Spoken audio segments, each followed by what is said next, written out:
If you're not listening to the Smoke World podcast, you're wasting your time, you mortal.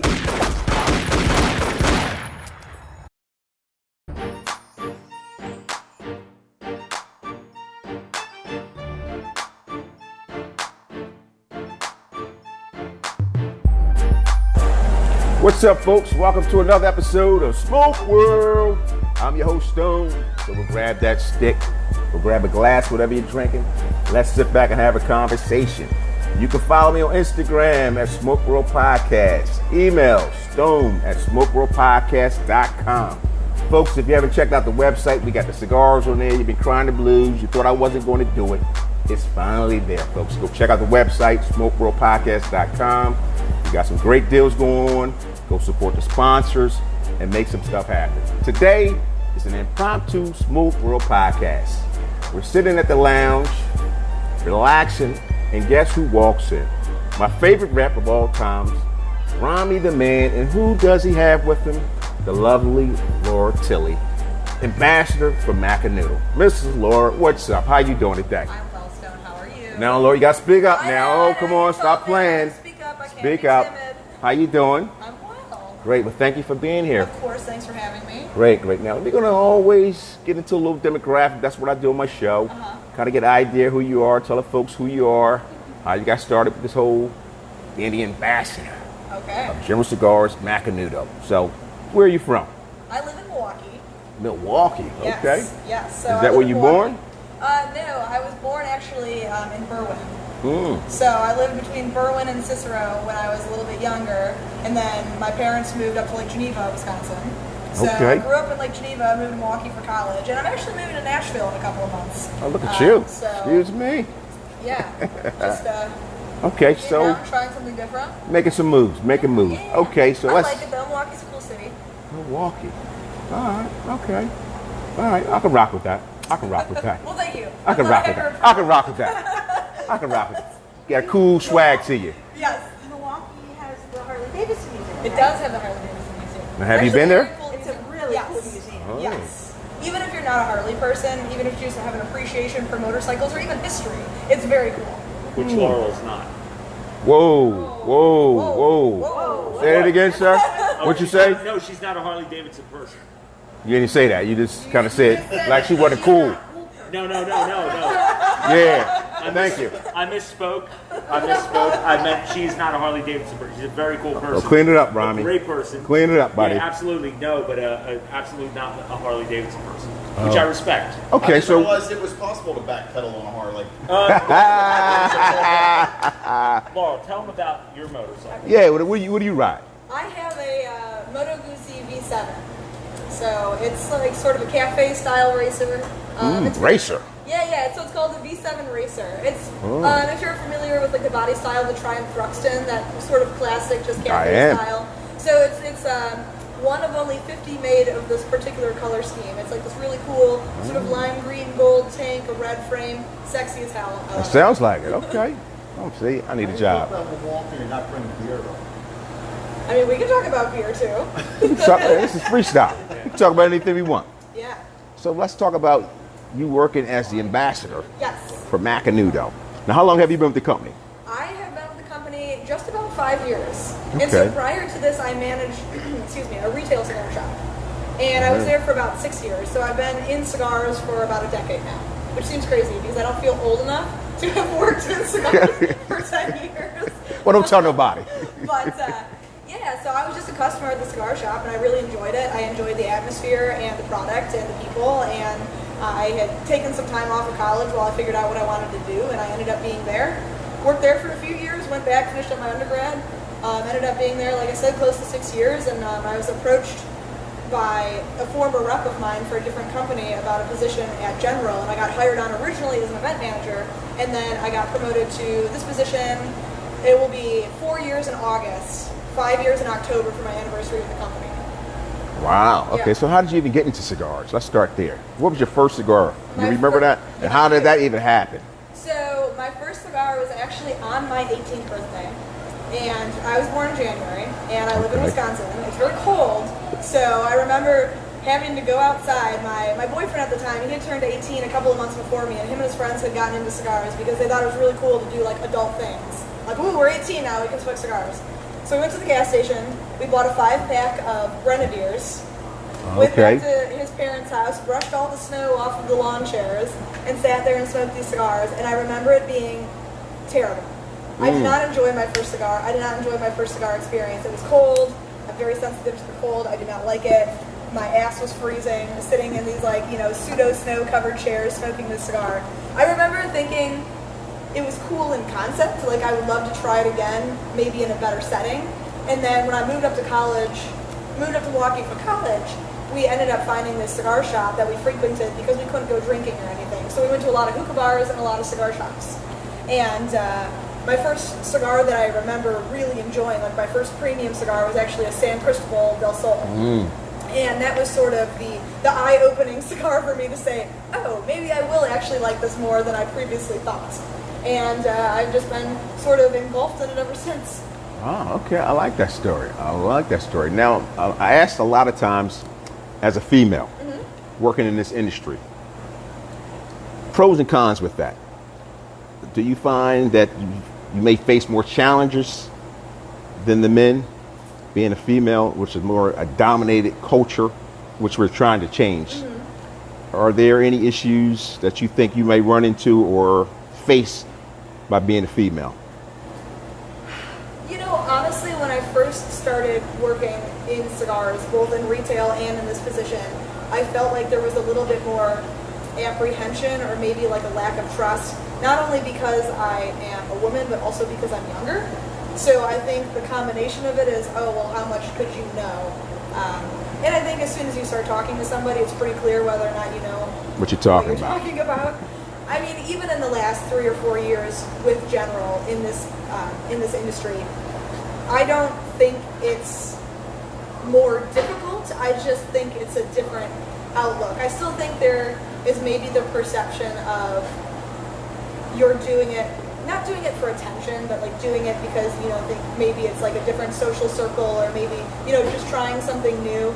But in general, people are really cool. They're very accepting. I very, very rarely get somebody who's like, I don't want anything to do with you. I don't trust what you have to say. Okay. And I think there's almost a benefit to it because people are just more naturally drawn to something that isn't maybe in the norm. So it's like, oh, I want to talk to you because you're different.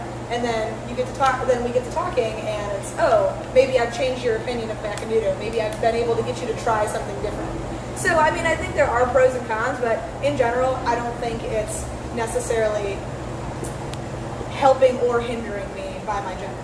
Okay, good stuff. Now, this is a question I ask based on the fact that you're well traveled. And as a Sister of the Leaf, because I plan on having a town hall with the Sisters of the Leaf at different lounges, within my travels. Yeah. And I asked this question: what do you think it would take to get more Sisters of the Leaf to get to the lounges on a regular basis as we see the men? What do you think the lounges need to do? What do they may need to change? Because I see a lot of these lounges still do a lot of sports. I'm not saying women are not into sports, but I think the culture is still kind of pushed to the male and not catering to the female. What would you recommend? What if they're listening right now, what would you tell the owners of these lounges? What could they do? The biggest issue that I see is just the difference in treatment. I kind of use the example of, what if a guy is trying to get into makeup, whether it be for his partner or himself or whatever it may be. I can't imagine as a dude walking into like a Sephora and I'm feeling very, very intimidated because knowing nothing, not knowing the product, feeling out of place, the fish out of water, right? So for me, the big thing is feeling comfortable where you're going. Don't assume somebody wants something mild or flavored because they're a female. Don't assume they know nothing. And just maybe offer a little bit of Cigar 101 education. So if you're comfortable with that shop, you can go in and say, I know the employees here, I know the customers, or I feel comfortable here, but can I walk into another shop and be treated as an equal?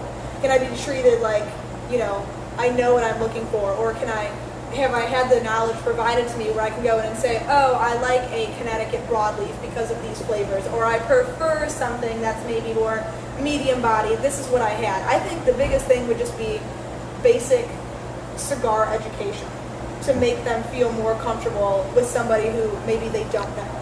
I don't think sports necessarily is a deterring factor. Plenty of women want to go watch football or basketball or whatever, and I don't think you necessarily need to cater to women specifically. We've been to a couple accounts, not just with Rami, but all over, that have been doing couples nights. And I think it's a good way to promote people coming in with their partner and saying, okay, you're now put into a more comfortable position because you're coming in with your partner. We're catering to you guys smoking together, and you're getting more used to the environment. So I would just, if you want to offer even a seminar, it doesn't specifically have to be a ladies' night, but just offer some basic training on, what to come in and expect and what to ask for. Folks, there you go. You heard it. So pay attention. If you're an owner of a cigar lounge, pay attention and listen. Okay, let's talk about the brand now. Let's talk about what's going on with Macanudo. What's the latest and greatest? Well, the latest and greatest, actually, we are smoking it right now with the Macanudo Brazilian Shade. So this is a limited release that we have done. Back in 2020, we released the Inspirato Green, which was Brazilian, our Baraka wrapper. And we've really been tapping a lot into the Brazilian tobacco game. So this is actually a proprietary seed that we developed. It's grown in the Bahia region. And it's a Connecticut shade, but it's not bitter like a traditional Connecticut shade. And not that bitterness is a bad thing. I mean, inherently in a domestically grown Connecticut shade, you're going to get a little bitterness. This is going to be a little bit sweeter, smoother. It's got the flavors that you would expect from Brazilian tobacco while still being a little bit more subdued. So we've been doing a lot of limited releases lately. We've got a new vintage coming down the pipeline. We've got a new Macanudo M coming down the pipeline for new flavored. So lots of new fun things. Rami and I were actually just at an innovation meeting last week in Miami coming up with blends through 2023. Nice, nice. Because I know Macanudo back in the 90s was a prominent cigar. That's all you heard. What you smoking? I'm smoking Macanudos. Yes. Now, this could be my opinion. It kind of phased off for whatever reason. And so what are the company concepts and ideas to try to bring that back onto the market as dominant was, back in the 90s? Well, so, people's palates and preferences are changing, right? Macanudo was sort of built on being this mellower blend. The Macanudo Cafe series, the Portofino, Cork, Hyde Park, sort of the bread and butter, what the brand was built on. But we really weren't doing a ton of innovation prior to 2015, 2016.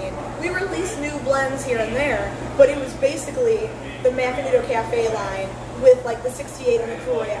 So with the addition of the Inspirato series, it's kind of our response to this shifting market. People wanting something that's a little bit more full body, more complex, different components, different flavor profiles. So we do 5 within the Inspirato series full run, the white, black, orange, red, and green.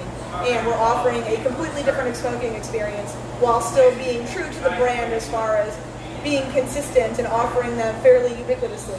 You can get something like a Brazilian shade that's super, super unique, but it's not difficult to procure. And so we want to stay true to Macanudo and what it was built on and still offer the Cafe series, what everybody kind of knows, but continue to innovate and offer new items like the Inspiratos and our limited releases so that people can not use Macanudo as a stepping stone brand to move on to something maybe fuller body, but they can actually sort of graduate through the line. Maybe start on the white, end up on the red. Nice. Now, Rami. Yeah. Hey, buddy, what's up? You sitting there falling asleep on me, brother? What's up? No, man. I'm feeling great, man. Listen, when I work with such talented people, it makes my job so much easier. It really, really does. You know what I mean? And it's great. But it's when really we work with great reps like you, it makes our job easier. Yes, that's very true. I'm going to send her a check for that one. That was definitely paid advertisement. Yes. So now, being the General Cigar Rep, what's going on? What's new? Anything? Latest and greatest as far as a General Cigar? Always something brewing. We actually have a new Macanudo coming out. It's a super new one since Laurel is here. We have a new Macanudo Vintage 2010. That should be pretty interesting coming down the road. You'll This see year, next year, you can't say yet. Soon. Soon. Okay. Yep. I would say. Soon. Summer release. Yeah. So Summer this year? Yeah. Summer. Yeah. Or you have to wait in summer Till the end of. till somebody call you? I think it's end of summer. Yeah. End of summer, something like that. Okay. So we got that coming. We have some. Yeah, they're going to be in August. Yeah. The two Oh, new ones okay. coming out this year, August. Ooh, nice. Yeah, so we got that, and then you know, our other brands are doing some super special stuff, and everything you'll be seeing a lot of new stuff in the next 3 months. Yeah. Yeah, from all the brands. I mean, look at Cohiba right now. Yeah. Yeah, because I did see a picture of you, Rami, with the lovely Miss Tilley. Guys, where were you at? It was Sean, Ricky, Yeah. Miss Tilley, yourself. Yeah. I saw a picture. Where was that picture taken? That picture was where were we? That was last in week? Miami. That was in Miami. Oh. Yeah. Well, That was when we were at the Blend Summit. Oh, a Blend. So what takes place at a Blend Summit? So folks are listening to hear that. That's a quick word you just threw out there. Blend Summit. What exactly is that? A lot of smoking. A ridiculous amount of smoking. To the point where it's like you get to dinner and you're like, oh my God, I can't even think about another cigar. Yeah. And it was unfortunately disappointing last week because we had smoked for 2 days in a row, like all day, just trying these different blends, gone to dinner, get back at night, excited to sit down, relax, and have a cigar, freaking raining the whole time.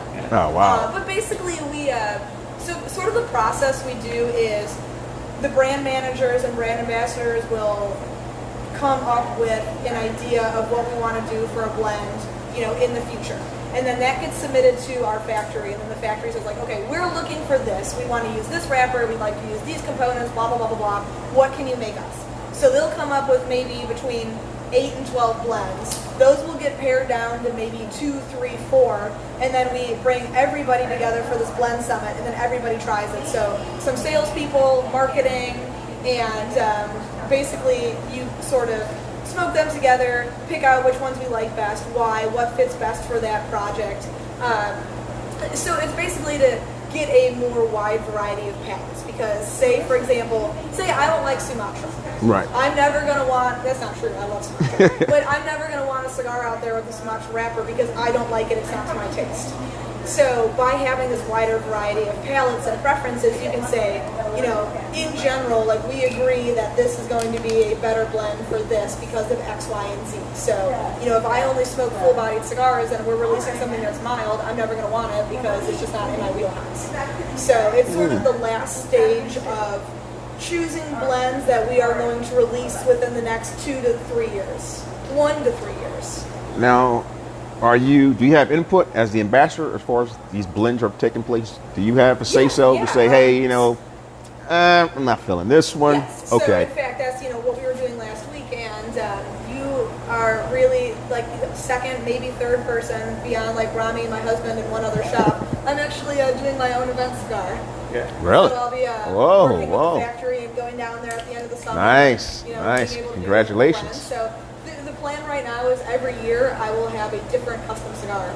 And deservedly so.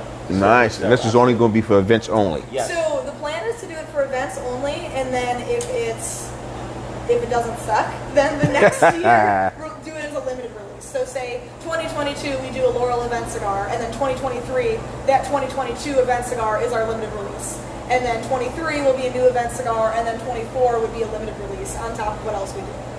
Nice. So if you have never been to one of Laurel's events, you absolutely have to go. It is the most incredible interactive experience. See, I owe him a check She for this can, now. no, really. You know what? She's somebody who's incredibly interactive.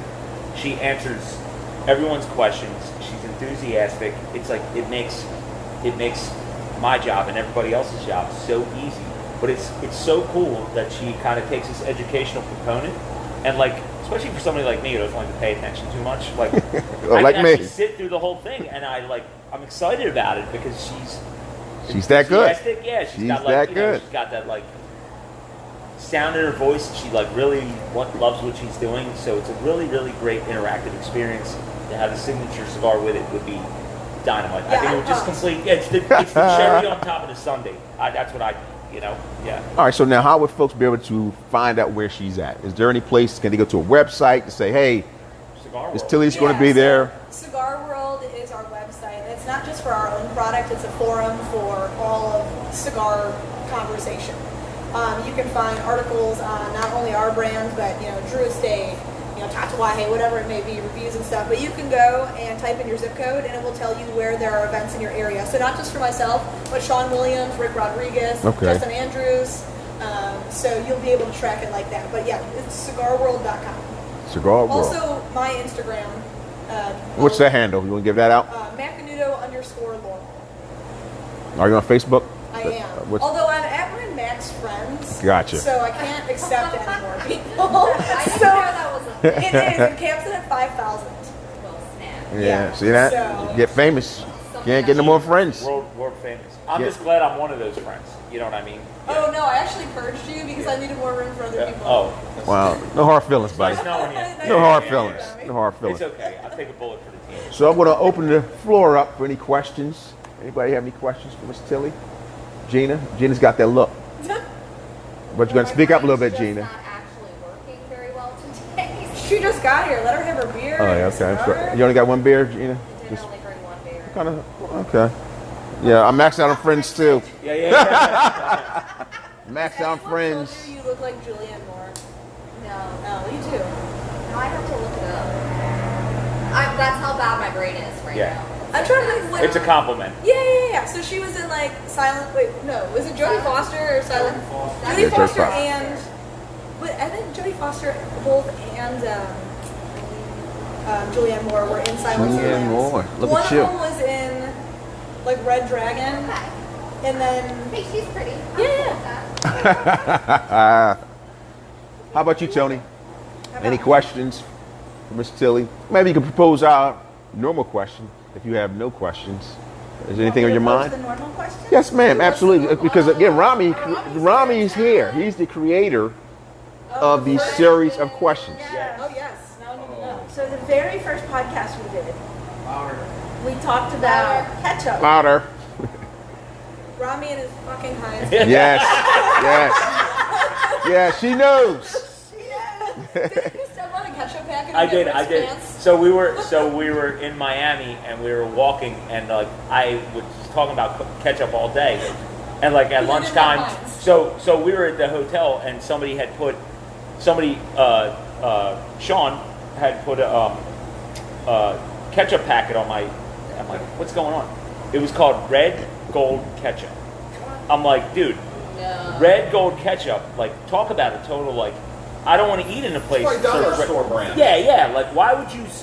Like, this is like a Marriott hotel, and it's Red Gold Ketchup. Like, bro, there's other places to cut It's like corners. going- Like the Ketchup soy sauce. sauce packets that they give you for Yes. takeout, it's not soy sauce. Yes. Read the ingredients. Oh really? It is not actual soy Oh, sauce. Gina's throwing a whole loop here. Yeah. What is it? Really? It's not soy It's sauce. not soy sauce. It's like food coloring and artificial He was flavors. very nice to meet you. Wow. Very nice. Wow, really? So you dropping the bomb out here, Gina. But, Their stocks are going to drop now. I do remember though, my travels out of the country. Well, the shame. Travels out of the country. Salsa de tomate is not ketchup. Yeah. No. All right, It brother. is literally Yes, sir. like tomato Good to see you, brother. sauce in a packet. Yeah. It's gross. I was telling- And then they mix it with mayonnaise, which is even worse. Ooh. Anything mixed with mayo is trash, in my opinion. Whoa, hey. I like potato salad. Hey. I'm a big fan of potato salad. Yeah. But I do not like mayonnaise. Yeah. So does not the potato salad you eat don't have mayonnaise in it? It has Yeah. mayonnaise, Oh, okay. but Because you know, folks make some weird potato salad. We're not gonna get into that, but Okay, I have to ask you yeah. a question regarding potato salad. Yes, ma'am. So, my husband and I went to a friend's house the other day for dinner. They didn't have raisins in it, did And they? they said, we're going to be having... Wow. What?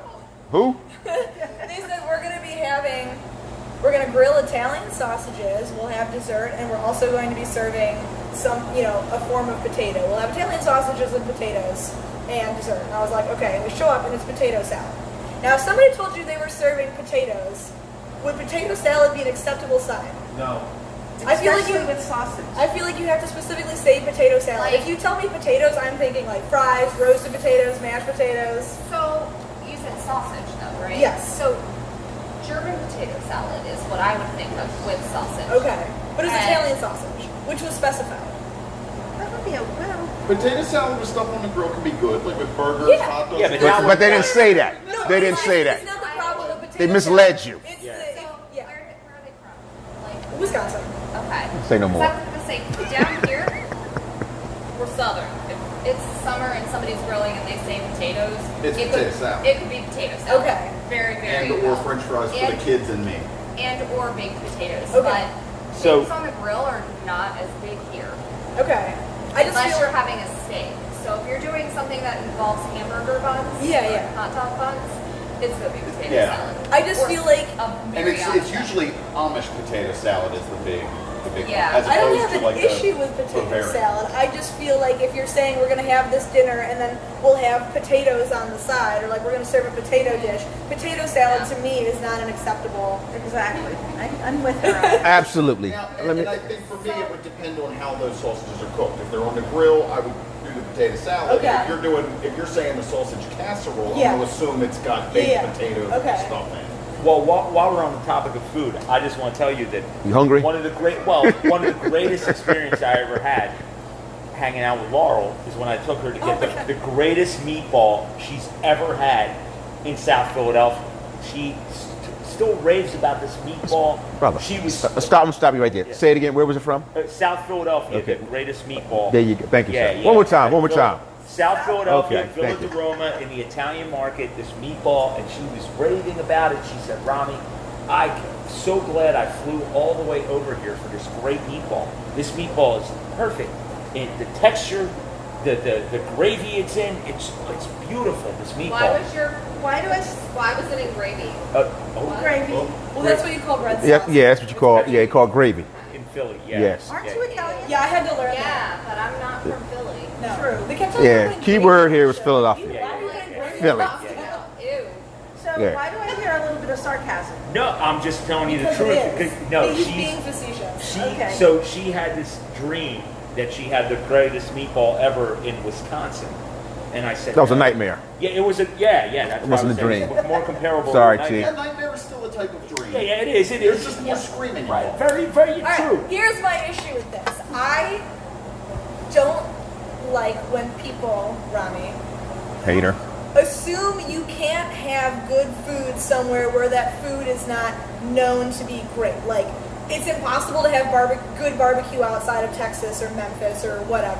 No, you can have good barbecue in fucking Arkansas if they know what they're doing. You can have Okay. really good Italian food in Milwaukee if you go to a really good Italian restaurant where the people know what they're doing. He is so upset that he's like, this is the greatest meatball you've ever eaten. And I was like, it was good, but I've had better. So she's hating on Philly. She's hating on- Now, did you get a cheesesteak while you was in? Did you? But I Now that's the $1 million. Did she get a cheesesteak? I got her a cheesesteak Yes, once. yes. Yeah. She's But where She's did you not get a- that cheesesteak She's from? not like a sandwich person though. She's like a That's entree. so you don't know because you ain't from there. Like, no, but like the thing is, I can respect the fact that like a cheesesteak's not, but a meatball is kind of like universal. Like in the world of like Italian food, a meatball is, and she just had this nightmare that this meatball was better in Wisconsin. I just Okay, well, you can come to Milwaukee and So are you you can go saying to. that Italian people don't immigrate to other parts of the country? no. I just saying the ingredients are much better. You have in no Philly. idea. You've literally never had this before. Once you leave that I-95 corridor, it starts getting a little sketchy. I mean, you can go to Chicago. You know what I mean? I agree, Ron. Thank you. Thank So, you. have you I compared to any of your favorite hot dog places? Hot dogs? No. Laurel. Hey. Laurel, are What's you a hot happening? dog person? Oh, okay. I mean, I don't like go. Well, out here's that the thing. way, You but know I like why? them. You know why I don't take her to hot dog places? Because I will admit, she's from the like Midwest, where there's hot dogs are kind of better known in the Midwest. True. Unless you're from New York. Right. That's its own hot dog. But Philly's not a hot dog No, town. no, it's not. So I'm not going to sit there and say, "Oh, it's the greatest hot dog in the world." In Philly. No. No.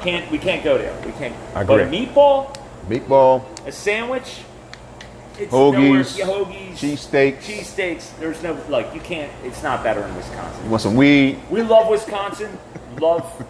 Love the town.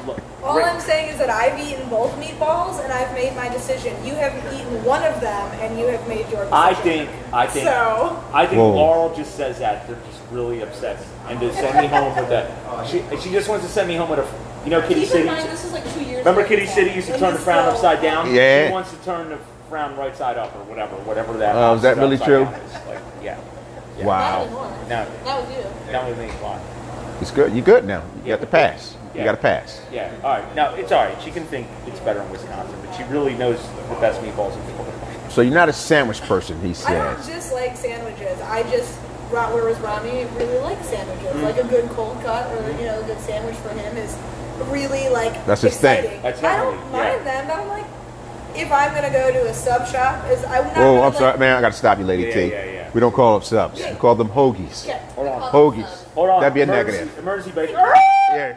Stand by. Alright, Security. well, sandwich to keep it simple. Negative. We're going to keep the right nomenclature. They're called hoagies. Okay, fine. And now as they move out of the city of brotherly love, they become all kind of names. Yeah. But it's a hoagie. Things between bread. Well, a lot of things go between bread. I would not necessarily choose over something else, but I do not dislike sandwiches or hoagies or subs. But where Laurel really understands, you know what? Laurel has a great understanding of peanut butter. She loves peanut butter.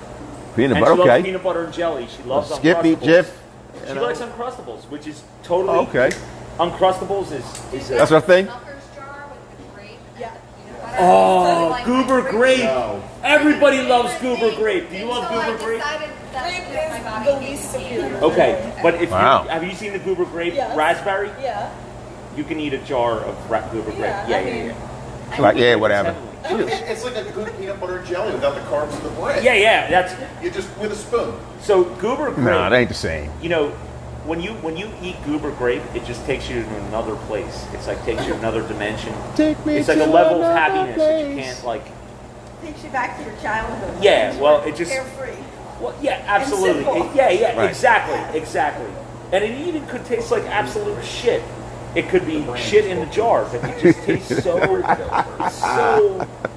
wonderful. Yeah. Yeah. It's Goober like grape. wonderfully terrible. Yeah, it's exactly. You feel like it's like sin and pleasure all in a jar, and there's no divorce involved. There's no arrest, or there's no financial obligations.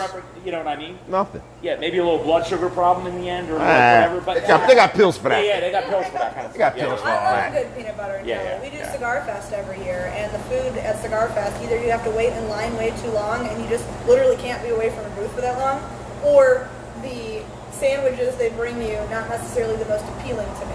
So every year I go and I get white bread and wheat bread, strawberry and strawberry and grape, and I get chunky and creamy, and I have a sandwich line. And Oh. we have like 10 or 15. Where's this at? At It's Cigar Fest? Cigar Fest. Where's the Cigar Fest at? This is out in the Poconos. Oh, you're talking about CI. Yes. Yeah. Oh, okay. And I will sit there and I like rip off a piece of a cardboard box, and I have my little plastic knife, and I have a sandwich. I take everyone's order, and I sit there for like an hour, and I just make a bunch of sandwiches, and it's the best. Folks, you hear that? So look for Lady T to make you a peanut butter and jelly sandwich. Yeah. She has specialized in making sandwiches. She knows about the PBJ. Her PBJ game is It's tight. It's Yeah. all about the tight. ratio of peanut Yeah. butter to But jelly. that brings up another question. Chunky or creamy? Depends on what I'm doing. I typically for sandwich prefer chunky. Okay. Now, let me ask you a question about that chunky. From my experience, I like chunky, but it's a little rough on the bread. Trying to spread that on that bread. You got to you- toast it. You got to toast the bread before you hit the chunky. Well, but she, I don't know, she's not toasting no bread out there. No. So that chunky seems to be a little tough on the bread. You take that knife, you dig into that jar, put on that bread's like, every time I can hear the bread saying, Bread though, if you're using like a slice of Wonder Bread, that shit's not gonna. Wonder Bread. They still make Wonder Bread? Yeah. They still make Wonder Bread. So I got a solution to that. So what I do is I take my bread and I just use one piece of bread, and when I spread the peanut butter on it, I fold the bread in half and Okay, put clean the it. knife through, and it gets all the peanut butter on there without ripping the bread apart. Gotcha. And then it's a bit of an ugly peanut butter sandwich, The but it's not. man is an innovator. Yeah. Yes. Like you got to improvise, overcome, and adapt. Ask You know what I mean? Marine Corps. Yeah. But then you take two, and then you do one, and But then where's the jelly? then you just apply the jelly afterwards. Well, And then So now, I'm glad you said that, sir. Now, she asked a very good question. Now, are you a person who put more peanut butter than jelly because you're a peanut butter fan? Or is it an equal ratio of peanut butter and jelly? I'm almost exactly 50-50. yeah. Really? But if I'm taking a sandwich to go, like if I'm doing a long flight and I don't want to deal with plain food, I'll pack a bunch of PB&Js. But then you have to layer peanut butter on the bottom and peanut butter on the Right. top. Otherwise, that shit soaks through. Absolutely. So- The method to that madness. Prefer a peanut butter barrier to your Yes, jelly, I want like a or- peanut butter burrito. I want it to like encapsulate the jelly. But it still has to be a 50-50 ratio. So like 25%, 25%, 50%. So now, then I gotta ask, it kind of brings another question. When it comes to these, how do you feel about a fluffernutter versus a peanut butter jelly? I like fluffernutter, but if I want a traditional PB&J, that's not what I'm reaching for. What? A fluffer? What? Fluffernutter. I'm sorry, I'm from the hood. We don't have that in the hood. With That'd be a your negative. fluff in Yeah, there. that would be what we call a That's negative. It's diabetes between bread. It's really good. Mush- what was it, marshmallows? Artificial flavoring. Yeah, we don't know nothing about that around our Yeah, way. it's heaven. We didn't have It that. is good. It's like Rice Krispie treats. Yeah. You know, I didn't have a Rice Krispie treat until I was an adult. Really? I didn't even know what that was. Oh my goodness. Yeah, we didn't have that in my neighborhood. But since you brought that up, We don't. fluff, that's fluff. Marshmallow fluff Yeah. does not make a good. No? I did it once out of kind of necessity. So it was bootleg. Yeah. It was not. That's what we call bootleg. I want to go super specific on something. So the monster cereals, Frankenberry, Blueberry, and Count Chocula. Okay. If you had to pick one, which one would it be? I mean, I was never really big into like the monster cereals. I was more of like a Captain Crunch, Frosted Flakes, Cinnamon Toast Crunch girl. But if I had to choose, it'd probably be the chocolate. What was the chocolate one? Count Chocula? Count Chocolate. You like chocolate cereals? Frankenberry. Yeah. Yeah, I feel like you, Lady T. Growing up, I did not like any sweet cereals. Okay. I liked plain old-fashioned Rice Krispies and Cheerios. But we won't tell nobody that. We won't tell anybody that you Yeah. just said And that. I put banana in it. Now, how about now? Sure. Do you like sweet cereal now? Have your palate Well, changed? now I'm just allergic to life. Yeah, that's right, yeah. So, Yeah, I feel like Lady T with that. I wasn't really into the monster You cereal. want your monster cereal? And I ate all kind of cereal, but Yeah. that one really wasn't one that we found in the cabinet. No. Unfortunately, where I grew up at, I mean, if the roaches didn't get to it first, Yeah. and that's a whole nother story Yeah. because, you know, plenty of times, you know, we get cereal milk. We were so excited to have cereal milk for a Saturday. That was like Christmas. Yeah. You know, grew up, I ain't say poor, but we didn't have too much. So we had cereal milk on a Saturday to watch the cartoons. Man, we was in heaven. So, I mean, I don't know how many years this might have been. The roaches might have been there a long time. But one day something told me to pull the bag out of the box.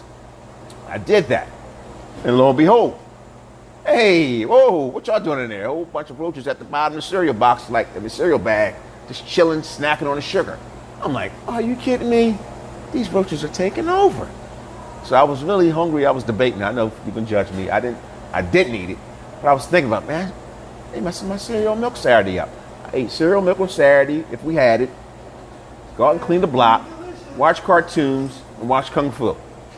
And that was my Saturday. Yeah. So I had to throw that little mix into it. So all these little fancy cereals, we didn't have any fancy stuff like that. I actually did a video during quarantine. I was doing like a lot of MACANUDO videos and stuff, and when I ran out of reviews to do, I did different like cigar 101 things, and I talked about smoking a cigar that's too strong and what happens, what do you do? And my favorite remedy is actually Captain Crunch, because you get the sugar that helps sort of regulate your system. The milk sort of soothes your stomach, so if you're getting any of that nausea, and you just get that instant jolt. Plus, it just tears your mouth up so much you're just distracted by the fact that you don't feel well from a cigar. Now, okay, speaking of Captain Crunch and tearing up your mouth, now do you let your Captain Crunch sit a little bit in the milk, soften up, or you just go straight? Oh no, you gotta go straight in. Okay, I straight in. have to dunk all of my cereal. So you need a once little it gets- spoon So it. once I pour the milk onto the cereal, I have to spoon it all down so everything gets submerged, but then I eat it right away. Okay, gotcha. So you don't like it salty. But do you drink the leftover milk? No. Nope. Now, is it because I you agree. get poopy doopy production, your guts get a little poopy doopy-ish, or you just don't like the milk? I'm just not a huge milk person. I don't mind milk for like cereal or for something else that I need it for, but just to drink the cereal milk when I'm done, not into it. Which sucks because I hate wasting food. Like that's my biggest pet peeve is I don't waste food. Even if it's like that much milk, it kills me. So I put the least amount of milk I possibly can in my cereal, so to submerge it, but then Yeah, I'm like that. Now, you do have the option to put more cereal into that little bit of milk. Yeah. You have that option to say, I'm going Yeah. to finish this bowl But I off. only want so much cereal. Oh, The really? Captain Crunch, you can only eat so much of it. Oh, so you don't go in like with big bowls. You go with the No, little. no, no. Oh, okay. Serving box. No. Because that's my brother. Oh no, I'm the person. Right. If the cereal says a serving is 1 cup, I will get out my measuring cup, pour the cereal into it, and pour it into the bowl. What? problem is that I'm hungry 15 minutes later. That's not even 15 minutes. So you actually measure your cereal. Oh yes, I'm very, Lady very T. strategic about like. Now you tell the world what you. That as just a meal or a snack? So that's more like I don't eat a lot for breakfast. So if I wake up and I'm usually my first meal of the day is lunch. If I wake up and I'm super hungry, I will have 1 serving of cereal, and then typically for lunch I do like yogurt and granola and fruit, and that's enough to satiate me until dinner. Dinner is pretty much like my only big meal of the day. I kind of just like do a bunch of little snacks throughout the day. So like Rami, I live on Cliff Bars and like fruit Yeah. when I'm on the road. And then our fancy dinner's at Chipotle. Which was my idea, not Rami's, so you know. Well, But yeah, cereal's not enough to really like fill me up. It's enough to take the edge off, but I can't eat it and then be good for the day until I eat dinner. but if you're gonna eat Captain Crunch, do all varieties of Captain Crunch work? Or we all have our favorite Captain You know what Crunch. I really miss? Tricks. Yes, Tricks, are awesome. yeah. You don't have the tricks. How are they? Now I'm like really blanking out on them. Yes. Tricks, Fruit Loops, Lucky Charms, Fruit Loops. Honeycombs, Apple Jacks. yeah, Apple Jacks. Oh, I love I Apple love Jacks. snacks. Sugar Smacks. Sugar Smacks, yeah. Do they still sell Sugar Smacks? I think so. Corn Pops. Used to go to the dollar store and had that bootleg. Like, Yes. That was one of the bootleg versions they used to have a make. regular version and The problem is they get soggy too very quickly. Right. The texture gets weird. Yes. Very quickly. They're good for like the first 30 seconds they're in Yes. the milk. And then they get too like Yeah, it gets some kind of weird, So spongy. actually have a question for Laura. okay. What's like the one like? What is like something gross that you eat that nobody would think you would eat?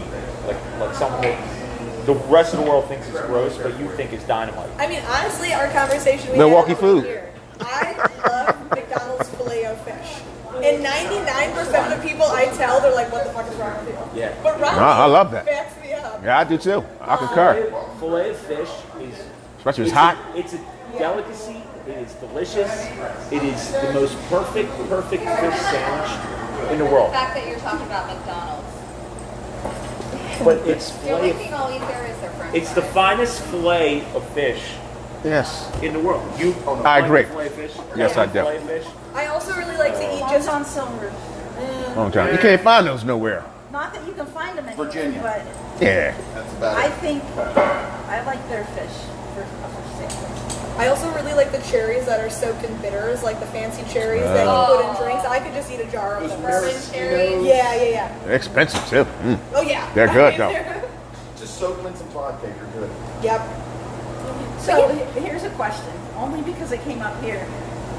Tuna gravy. What's that? Tuna gravy. I automatically do not like it. Yeah, I don't know what's going on right It's now. not baked gravy. Do you know what? That is. What is the tuna casserole stuff? What is that? Like I just automatically think tuna helper.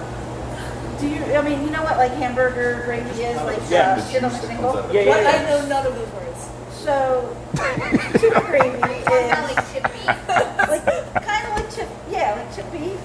She might not know what that is. Creamy white sauce, no? Okay, yeah, I know that. Sausage Yeah, gravy. okay, yep. So Okay. apparently, this was a thing for one of our customers. Growing up, they would do tuna gravy. So it was tuna in that white sauce over rice. Huh? Or no, I'm sorry, it wasn't white sauce. They used cream of mushrooms. Even worse. Oh, no. And they heat this up. They cook this some They kind cook of. it and put it over white rice. No. Nope. I'd go forward for What mushrooms kind in of my tuna are you backyard. talking like shit that comes out the can? Where else you getting it from? Like the Campbell's No. condensed that comes out as one Yes. big lump, and then Yeah, you add yeah. a can of water. Yep. Nope. Nope. Doesn't even sound No, appealing. you cook your fish with a little bit of lemon on the grill, so it's flaky and dry, not covered in gravy. All right. What about Chef Boyardee? Who admits to have eaten Chef Boyardee? At some point in ravioli. life. I have. Yeah. Yeah. I don't think I've had Chef Boyardee. Right, I just told you. Was it? Middle school, but Yeah. But would you eat Chef Boyardee if you were really hungry? Would you dump some Chef Boyardee in it? I no, voluntarily 'cause I'm eat it now. allergic, No. but If Would I you was eat it really cold? hungry, probably. I eat cold pasta all the time, so. It All right. depends. I couldn't do the beef ravioli cold, but if it's just the SpaghettiOs and sauce with no cold meat, yeah, that's doable. All right. There's a lot Have of you shit that seen I. their meatballs? Those are not meat. No. Gina always got to bust our groove. There's a Man. lot of stuff that I ate as a kid. No that I soy really sauce. Liked, I tried to revisit I ain't as saying an it ain't adult meat. to see if I still liked it.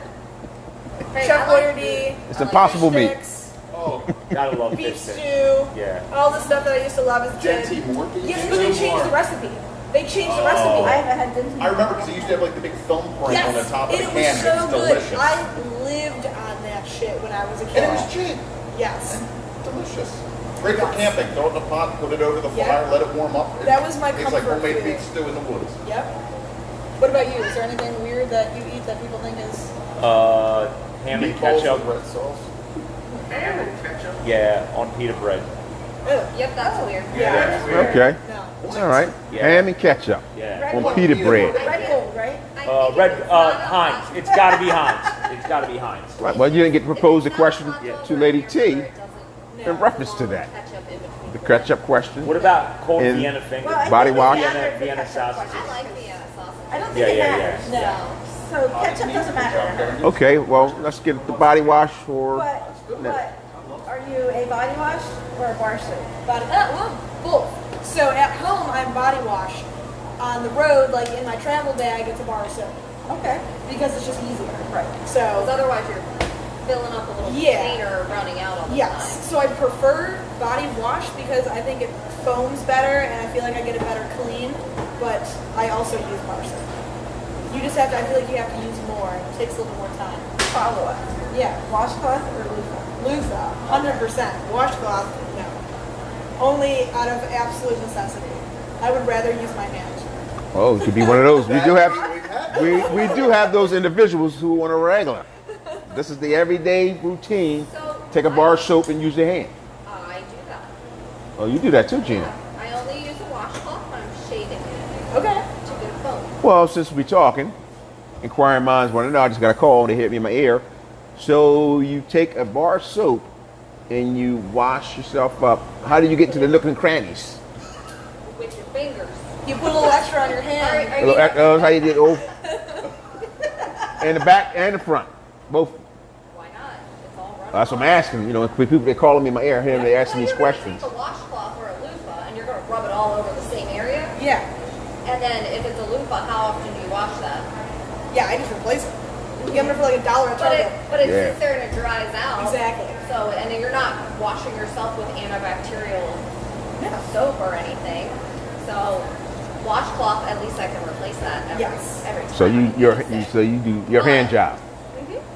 The loofah is unsanitary enough that when I have a new tattoo and I have to wash it in the shower, I do not use my loofah. I use my hand. So your hand job too, a little bit. You can tell us, lady too. Other tattoos. Only on a fresh tattoo. On fresh tattoo. Let's talk about these tattoos that you have going But on. I mean, you don't use a washcloth to wash your hands. No. So, No, when I was you're done asking. washing in the shower, I have Yeah, I soap know. on my I'm hands not mad. The once, method to the madness. And then I rinse my hands off. And And the washcloth is Rami, you're not a hand job guy. Are you a hand job guy?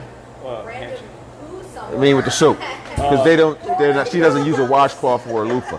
I just use bar soap. And the I just washcloth go takes right on for the so soap. much water, and you Soap put the so much body. soap on it, but I feel like the soap Soap just the body. disappears. Yeah. It No just washcloth, requires just so straight. much. Oh, And you're a it's hand job all guy. Yeah, I'm a hand.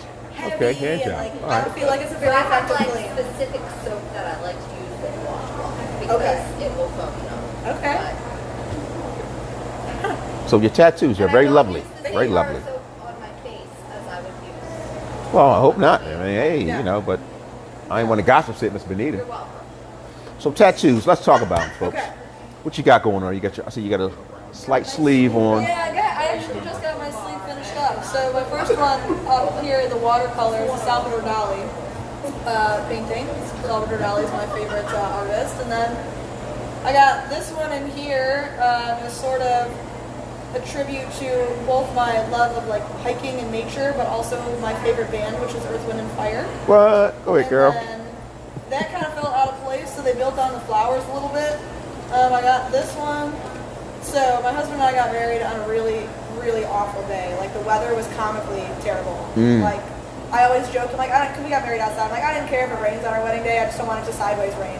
It fucking sideways rained. I mean, if you look at pictures, it looks like nobody was protected. Like the umbrellas were out to the side. So this was sort of a tribute to our wedding, like the storm and the sun and everything. And then I had him come in and so all like the peonies and stuff, the mandala to fill it in.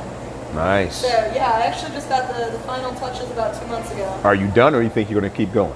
I am done for now. I always said I was going to stop after a full sleeve because that was like sort of the end goal. But when people say tattoos are addictive, they are not incorrect. Now all I see is like, oh, I want this. Ooh, I want that. Ooh, I want that. I just don't have. I don't feel like I have enough space that I want to put them. Like I don't necessarily want to do another arm, but I don't want them on my legs. How about But your back? I want them in a place that I can see them. You want to see it? Yeah, like I want to appreciate it. You know, and so I don't know. It's quality art. Yeah, so maybe eventually, I'm sure maybe another one, but for right now, no. I love Rami's tattoos. I love that traditional style. Yeah, Yeah, Rama's an OG. I know. That's what it is. He's a G. Do you have any tattoos? No? I've never been able to decide on something that I would want on my body for the rest of my life. Yeah, So, and that kind of, all yours you said have meaning. some of them. How did you come to decide what you wanted? Did you have kind of like a rule of thumb that if I think about it for a year and still like it? Or did you just kind of say it's a passion, design me something that meets this passion and surprise me? More than. So, like I said, Salvador Dali is my favorite artist. I like his style. I like sort of his whole deal. And I knew that I wanted to get something done that was more. My goal with my first tattoo, this upper sleeve one here, was that I wanted to be more art on my body as opposed to just a tattoo, if that made sense. Yes. And so the woman I took it to, like if you look at it, this is a very interpreted idea of what the original painting was, and she specializes in watercolor, and I was like, this is what I want, make it look cool. And she made it look cool. Really the only tattoo that was super, super basic, I actually did the design for this one. I got this impromptu in Vegas, and he did it exactly what I gave him on a piece of paper. And then the same artist did the rest of everything else, and I was like, you know, I kind of want to draw it all together, I kind of want this background, I'd like it to sort of look like this, and I gave him ideas, and then he sort of ran with it. You know, I think a good tattoo artist that should be something that they can do. They can take what you want and interpret it to match it to your personality. And I mean, I remember when I got this one. So in the original painting back here, it was originally like a naked woman just chilling on top of an elephant. And I was like, even though the thing is only that big, I was like, I don't necessarily need a naked lady on my arm. And I was like, can you put a small woman smoking a cigar?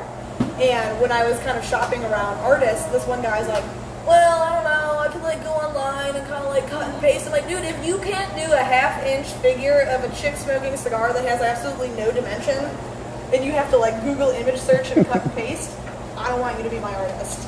And so yeah, I feel like some of them have meaning, some of them just quite frankly look cool. And my theory is, I'm always changing my mind on stuff. Like, my style is always changing. I'm always wanting something new or different. But I'm never going to grow tired of them, because at some point in my life they had meaning and it was what I wanted, and you sort of, that's just solidifies. Like maybe I would have something different now, but at the time it meant something to me and I really liked it, and I still objectively like the way it looks. So I wanted something that I would never hate, even though I might want something different. Nothing with motorcycles. Nothing with motorcycles, Not yet. No. You know what, I thought about that, but honestly, I enjoy riding motorcycles, but I don't necessarily think it like defines me as a person. Whereas more like art and music and just like this free, organic sort of style is more of like my general personality. So, No, do just you? like I like Rami, but I don't want his face on my arm. Oh, sorry, Rami. We talked about that. Shattered. So music now, do you do music, play music? Are you a musician, no, producer? I played piano when I was younger, and I played I knew we saxophone for a long okay, I knew we was time. going to get somewhere. I knew we was going to go somewhere with this. So piano and saxophone, but actually recently during COVID, I started getting into like music production.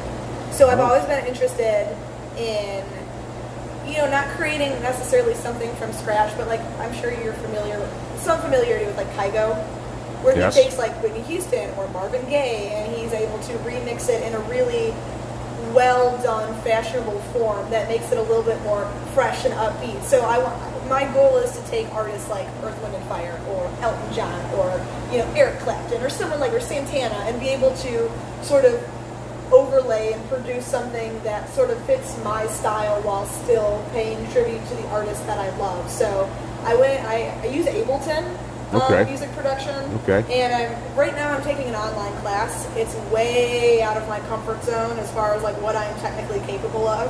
So it's been a little difficult because I typically don't like things that I'm not good at, which I get that you're not going to be born really, really good at something by nature, like you have to learn.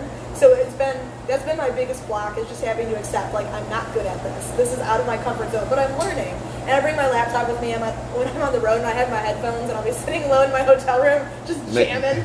And I'll, like, try to get to use the program and, like, understand how it works. I know Rami kind of does the same thing while he's driving. Yeah, a little bit, yeah. Now, you play saxophone. I have not in years, but But yes. what genre were you playing? Jazz?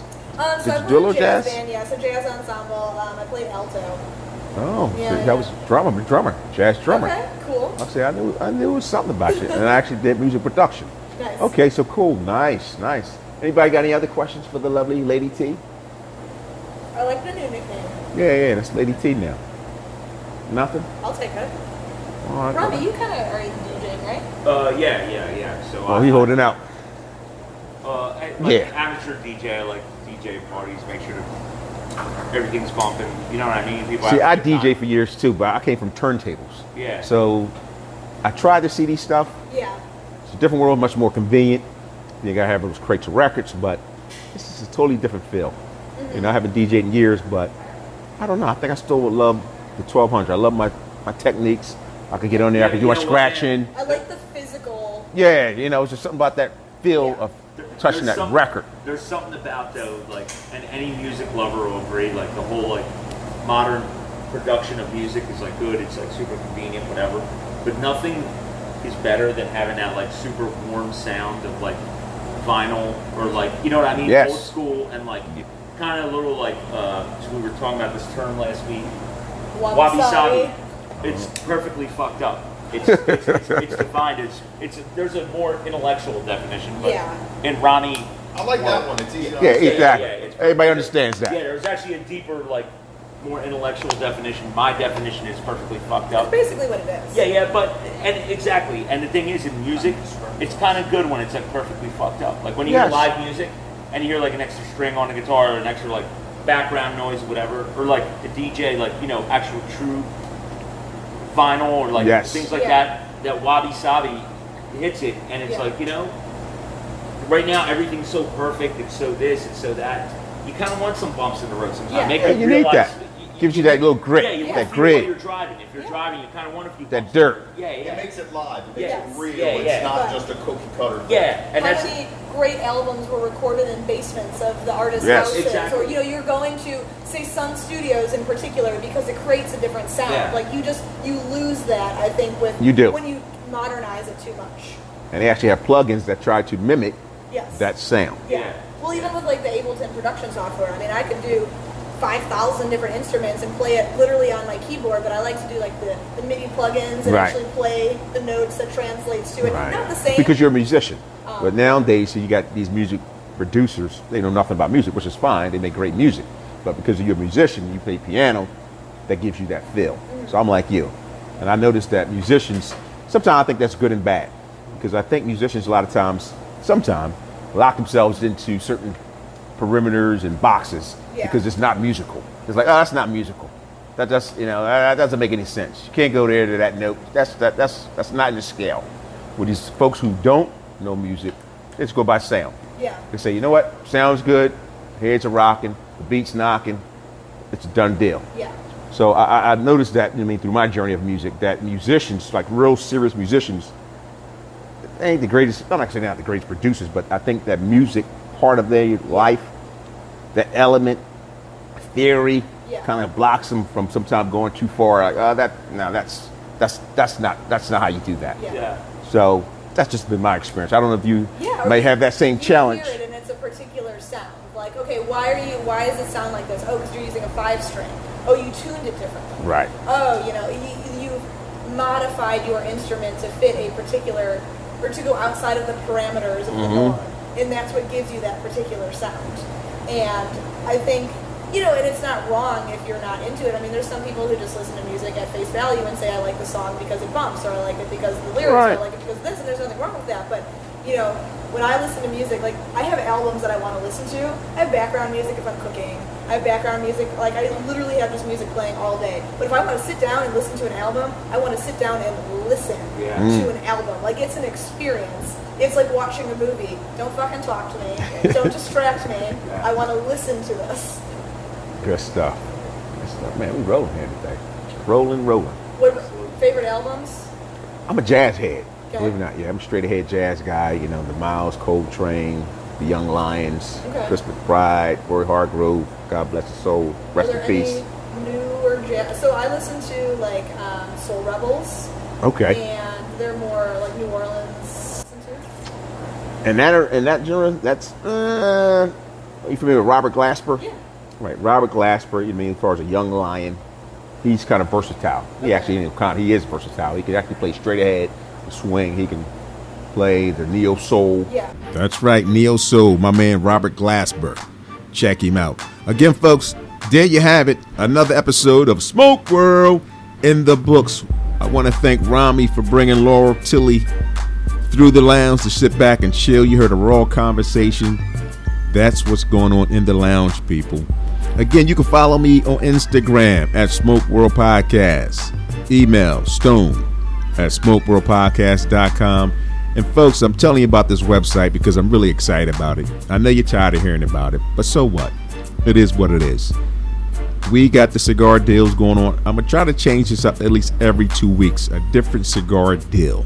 So you need to be paying attention to the website. Again, the sponsors, show some love. Check out their websites.